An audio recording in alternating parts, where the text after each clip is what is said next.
अभी जो चेहरे हमारे साथ है ये किसी पहचान के मोहताज नहीं है, पूरे बिहार प्रदेश के यूथ मीडिया चेयरमैन है और नाम इनका अमित सिंह जी है। सबसे पहले स्वागत है आपका। धन्यवाद। अच्छा ये बताइए कि आपको पॉलिटिकल में काफ़ी ज़्यादा एक्टिव हो गए हैं, क्षेत्र में घूम रहे हैं, आने वाला अभी विधानसभा चुनाव है, क्या मतलब इच्छा है क्या चुनाव लड़ने का?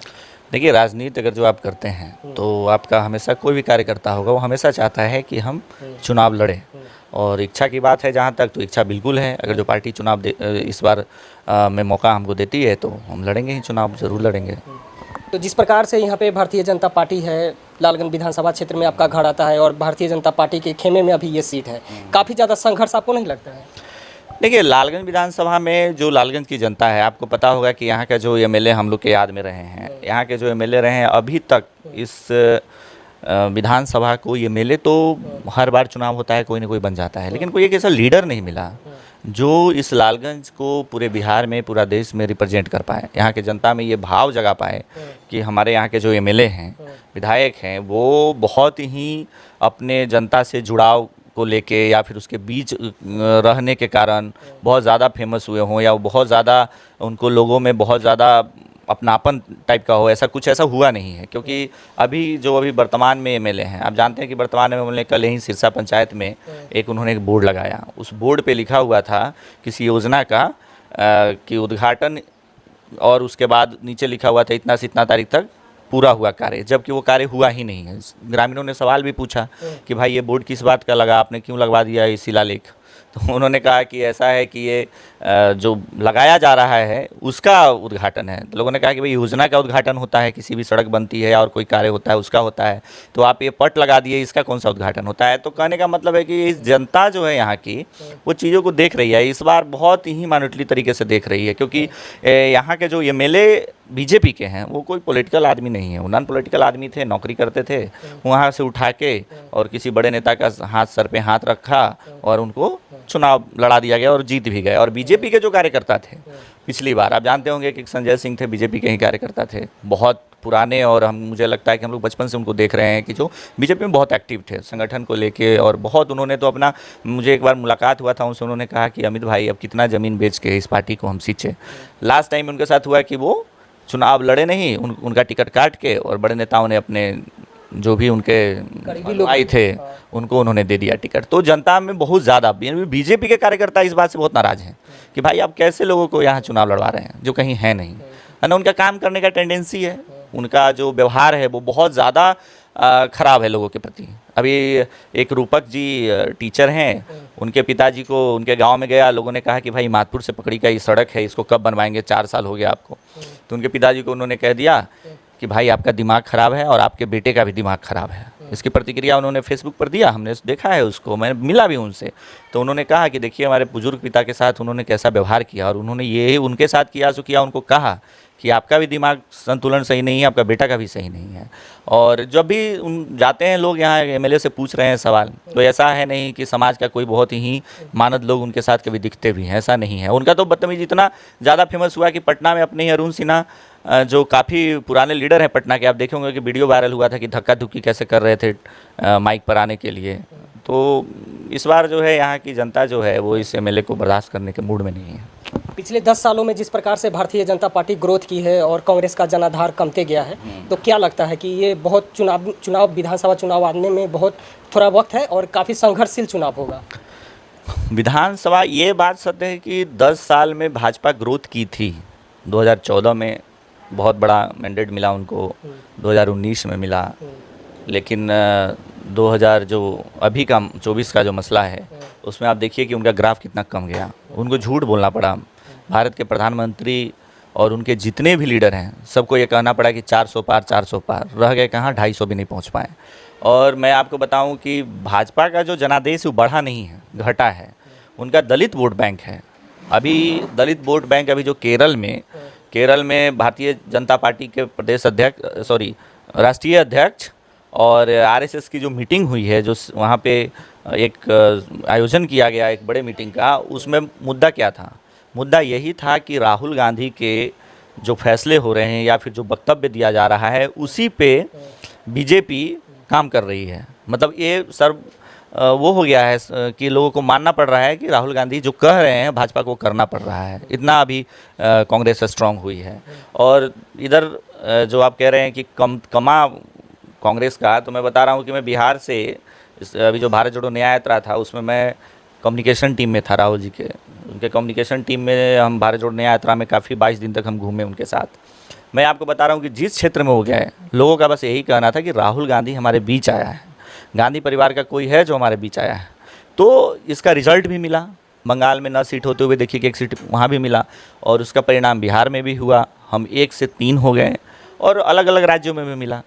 तो जिस प्रकार से बिहार में कांग्रेस का जनाधार पहले से भी बहुत कम है, ऐसा क्या करेंगे कि लोग जो है कांग्रेस की तरफ आएँ? आपकी नेता ऐसा क्या बयान देंगे, क्या राजनीतिक मुद्दा होगा जो कि बिहार में विधानसभा सीटें भी ज़्यादा लाएं और नेक्स्ट आगे आने वाला लोकसभा चुनाव में भी सीटें आपकी बढ़ोतरी हो? देखिए, कांग्रेस हो या कोई अन्य दल हो, जैसे आप बीजेपी का यूएसपी क्या है? बीजेपी का यूएसपी है धर्म। और धर्म, जब कोई राजनीति व्यक्ति धर्म के बारे में चर्चा करे तो मैं कहूँगा कि वो हमारे धर्माचार्य नहीं है, वो शंकराचार्य नहीं है हिंदू धर्म के कोई नेता। जो वो बात कहे तो उस बात को माना जाए।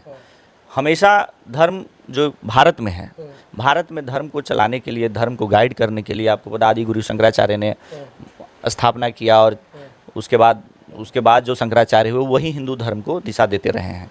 अभी राम मंदिर में खंडित कहिए या फिर ये कहिए कि पूरे तरह से निर्मित नहीं था, तब भी उन्होंने विरोध किया और कहा कि भाई अभी मूर्ति का स्थापना नहीं होना चाहिए, उद्घाटन नहीं होना चाहिए। लेकिन बीजेपी को चुनाव में इसका परिणाम देखना था, उनको पूरे तरीके से भारत में ये मैसेज देना था कि हम ही राम को लाए हैं।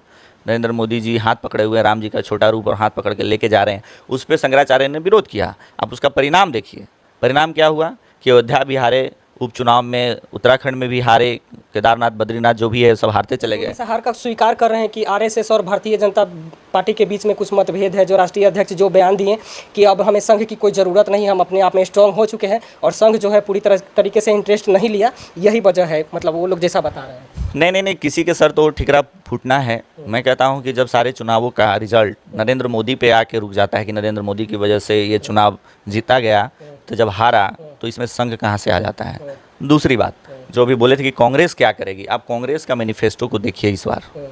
मैं बता रहा हूं कि अभी तक जितने भी मैनिफेस्टो हिंदुस्तान में जितने भी राजनीतिक दल के बने होंगे, सबसे बेहतरीन मैनिफेस्टो बनाया कांग्रेस ने। उसने कहा कि जैसे कांग्रेस फूड लाई, राइट टू फूड लाया, कि भाई अगर कोई भूखा नहीं मरना चाहिए इस देश में, उसका अधिकार है, खाना मिलना ही चाहिए इस देश में। राइट टू फूड कांग्रेस लाई। उन्होंने राइट टू एजुकेशन लाया, कांग्रेस ने राइट टू एजुकेशन लाया कि कोई भी बच्चा अनपढ़ नहीं होना चाहिए इस देश में, उसका राइट है। उसी तरह से वो सूचना का अधिकार लाए कि जानना ज़रूरी है। धीरे धीरे क्या हुआ कि जैसे नरेंद्र मोदी की सरकार आई, इन्होंने क्या किया, मनरेगा लाया। इन्होंने क्या किया कि उन सारे चीज़ों को कमज़ोर करता चला गया, पूरा का पूरा, और वो कमज़ोर करते चले गए। और कांग्रेस इन मुद्दों को फिर से जनता के बीच में ला रही है। जो पीएसयू बनी थी हिंदुस्तान में, जो रोज़गार सृजन का बहुत बड़ा केंद्र था, अभी पूरे भारत में जो बेचा जा रहा है, आप जानते हैं कि गेल, वेल, सेल, जो प्रॉफिट में कंपनियां थी सरकार की, वो भी बेचा जा रहा है। एलआईसी भी प्रॉफिट में थी, उसको भी बेचा जा रहा है। और पैसा किसको दिया जा रहा है? तो जनता को दिखता है, जनता को दिखता है। कांग्रेस इन सब मुद्दों को लगातार उठा रही है, जनता के बीच भी उठा रही है और संसद में भी उठा रही है। और इस बार अभी क्या है कि जनता इस बात को सुन रही है। जिस प्रकार से जिस राज्य से आप आते हैं ये बिहार है, और बिहार में जो है कहीं ना कहीं एक तरफ राष्ट्रीय पार्टी भारतीय जनता पार्टी और दूसरी तरफ जो क्षेत्रीय पार्टी है राष्ट्रीय जनता दल, उधर जनता दल यूनाइटेड है, इधर लोक जनशक्ति पार्टी है। और इसी बीच में प्रशांत किशोर जी भी एंट्री मार चुके हैं और वो भी विधानसभा चुनाव लड़ने का मूड बना रहे हैं और काफ़ी लंबे समय से उनका पदयात्रा चल रहा है। इस सारे के बीच में कांग्रेस कैसे अपने आप लोगों के बीच, जिस प्रकार से आप लोग भी पदयात्रा किए हैं, ऐसे कैसे नज़दीकियाँ बढ़ा पाएंगे कि विधानसभा चुनाव में आपका रिजल्ट काफ़ी अच्छा हो?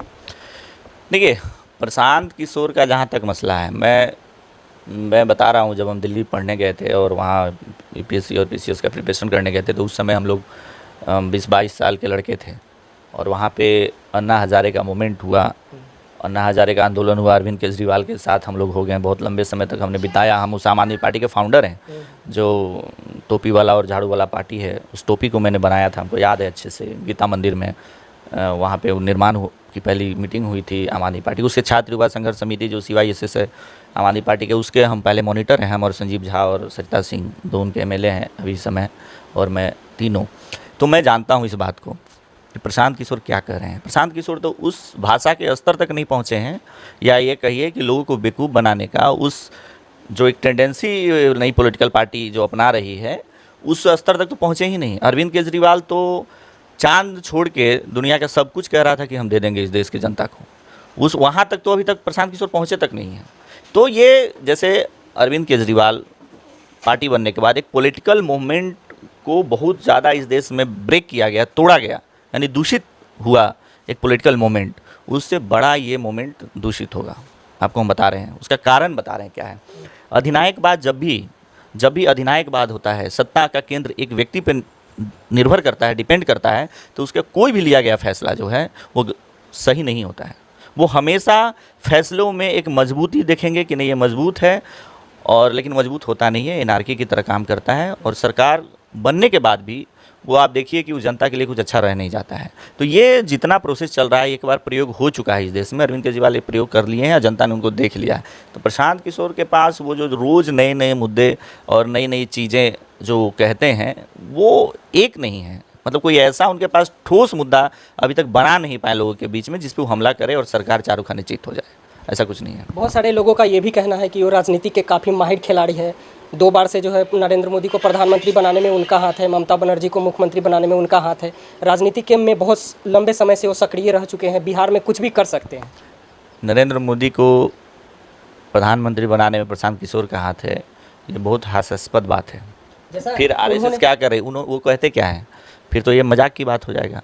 अगर जो ममता बनर्जी किससे लड़के नेता बनी है, प्रशांत किशोर जब राजनीति का नहीं जानते थे तब वो नेता हो चुकी थी। वो उस ज़माने में राजीव गांधी के ज़माने से वो संघर्ष कर रही है, कांग्रेस में थी, आपको पता होगा। उसके बाद वो पार्टी बनाई, पार्टी बनाने के बाद जो है संघर्ष की, और CPI और CPM जैसे माले जैसे मजबूत पार्टी को ध्वस्त किया। एक तरह से समझिए कि उस समय केंद्र और बंगाल में दोनों जगह वो बहुत मजबूत थी। भारत की आज़ादी के बाद, कांग्रेस के बाद जो सबसे ज़्यादा कोई पार्टी मजबूत थी तो CPI और माले थी।